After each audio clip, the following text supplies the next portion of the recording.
Tiwala ang liderato ng Kamara na mas darami pa ang mga trabaho sa bansa. Yan ay kasunod na rin ng pagdami ng foreign direct investment sa Pilipinas. Base yan sa ulat ng Bangko Sentral ng Pilipinas. Nagbabalik si Mela Lesmora sa sentro ng balita. Isang taon nang nagtatrabaho bilang sales utility clerk si John Paul. Masaya naman daw siya sa kanyang career ngayon pero hiling niya sana'y mas dumami pa ang job opportunities sa bansa. Mainam daw kasi kung mas maraming choices at mas maraming magkakaroon ng pagkakakitaan. Siyempre, marami din po ang mga tao na nangangailangan ng trabaho. Tulad nga ng pandemic, marami pong nagipit sa pera. So means, kailangan po ng mga tao na makakain lang po talaga. Pang financial sa buhay po. Ayon kay House Committee on Labor and Employment Chair Fidel Nograles, inaasang mas darami pa ang trabaho sa bansa sa mga susunod na buwan at taon. Ito ay kasunod na rin ng pagtaas ng mga pumasok na foreign direct investments sa bansa.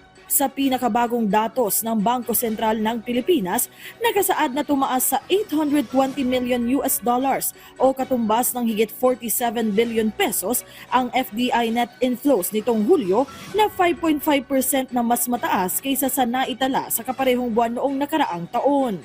Ayon kay Congressman Nograles, masaya siyang mas dumarami pa ang namumuhunan sa bansa na bunga na rin ng mga pagsisikap ni Pangulong Ferdinand R. Marcos Jr.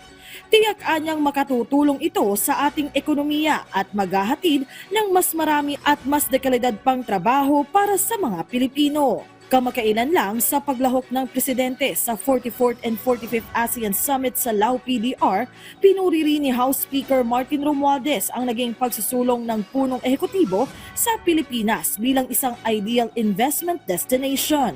Sabi ni Romualdez, kumpiyansa siyang maghahatid ito ng mas marami pang foreign direct investments, kabilang sa mga nakikita niyang mas lalago pa ang industriya ng manufacturing, IT services at maging ang turismo na maghahatid anya ng mga bagong proyekto, libo-libong trabaho at mas maunlad na ekonomiya. Sa ngalan ng Kamara, tiniyak naman ni Speaker Romualdez ang patuloy nilang suporta sa administrasyon para sa ibayo pang pagpapabuti ng estado ng bansa. Mela Lesmora para sa Pambansang TV sa Bagong Pilipinas.